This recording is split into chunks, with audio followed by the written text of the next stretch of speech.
अरे शीतल बेटा, अरे शीतल बेटा कैसी है? और तू यहाँ? मैं अच्छी हूँ पापा, लेकिन आप यहाँ क्या कर रहे हो? आपका ठेला तो मॉल के सामने था ना, तो आपने यहाँ पे क्यों अपना स्टॉल खोल लिया? हाँ बेटा लगाता था, लेकिन वहाँ पे ना सारी दुकानें हटा दी है, तो इसलिए मैंने यहाँ पे चाय की दुकान लगा ली। और तुझे पता है यहाँ पे वहाँ से ज्यादा कमाई होती है। अरे ये तो बहुत अच्छी बात है पापा। मयंक, पापा को नमस्ते बोलो। मैं क्यों करूँ नमस्ते इस बुड्ढे को? अरे इसकी औकात है क्या? 2 कौड़ी का चाय वाला, अब मेरी यही औकात रह गई है? मैं इन जैसों को नमस्ते करूंगा? मयंक, ये किस तरीके से बात कर रहे हो तुम मेरे पापा से? तुम इनसे इस तरीके से बात नहीं कर सकते। पागल हो गए हो क्या तुम? तेरा बाप है ना, तो तू ही रिश्ता रख।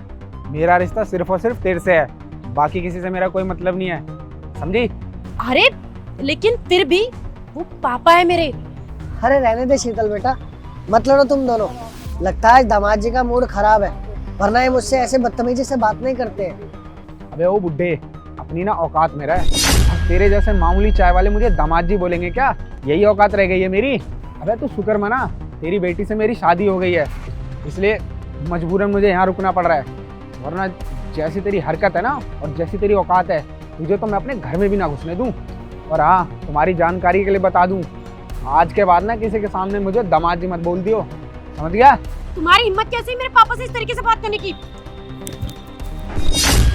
अपनी औकात में रहो, समझी? ज्यादा ना मेरे सर पे चढ़ने की जरूरत नहीं है।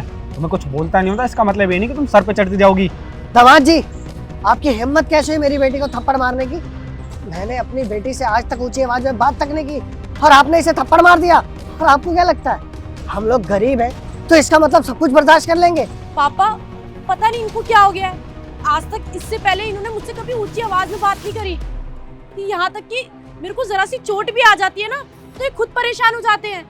और कभी इन्होंने मुझ पे गुस्सा नहीं किया, लेकिन आज अचानक इन्होंने मुझ पे हाथ उठा दिया। मुझे तो समझ ही नहीं आ रहा। अरे शीतल बेटा, गलती दामाद जी की नहीं है। लगता है इनके माँ बाप ने ना इनको अच्छे संस्कार ही नहीं दिए, इनको सिखाया नहीं है कि अपनी बीवी से कैसे बात की जाती है, वरना कोई मर्द अपनी बीवी पे ऐसे हाथ उठाता है क्या?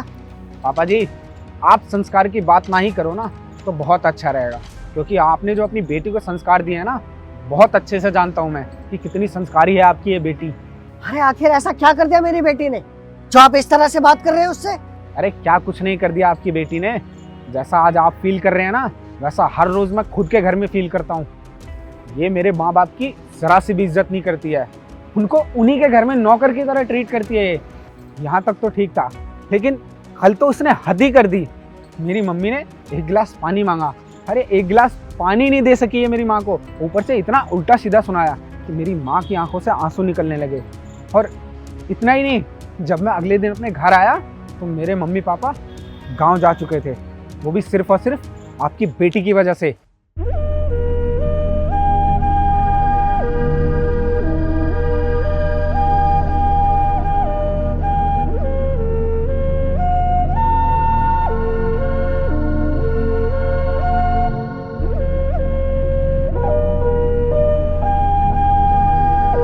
और आपको पता है पापा जी, अब तो मम्मी पापा मेरा फ़ोन तक नहीं उठाते हैं। हज़ारों कॉल कर ली, लेकिन कोई जवाब नहीं। जब ये मेरे माँ बाप की कदर नहीं कर सकती, मेरे माँ बाप की इज्जत नहीं कर सकती, तो मैं इसके माँ बाप की इज्जत क्यों करूं? शीतल, क्या दामाद जी सच बोल रहे हैं? शीतल, मैं कुछ पूछ रहा हूँ, क्या दामाद जी जो बोल रहे हैं वो सब सच है?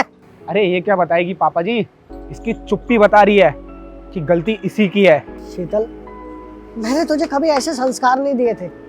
अरे मैंने तुझे सिखा के भेजा था कि हमेशा अपने सास ससुर की इज्जत करनी है।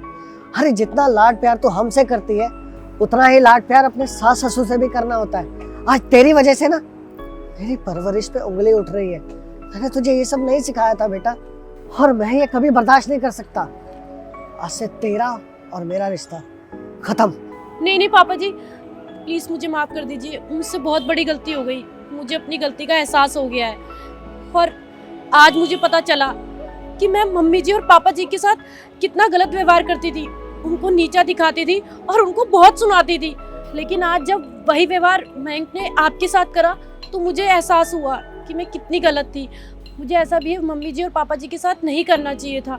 प्लीज़ मुझे माफ़ कर दो मयंक, प्लीज पापा जी, प्लीज, मैं तुमसे वादा करती हूँ, पापा जी और मम्मी जी का मैं अच्छे से ख्याल रखूंगी, उनको खुश रखूंगी, उनकी खूब सेवा करूंगी और मैं उनसे माफ़ी भी मांगूंगी अपने ऐसे बर्ताव के लिए। प्लीज़ माफ़ कर दो।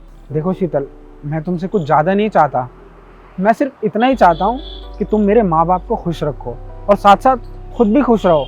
अगर मेरा परिवार खुश रहेगा ना तो मैं भी खुश रहूँगा। मेरे परिवार से बढ़ के और तुमसे बढ़ के मेरे लिए कुछ भी नहीं है।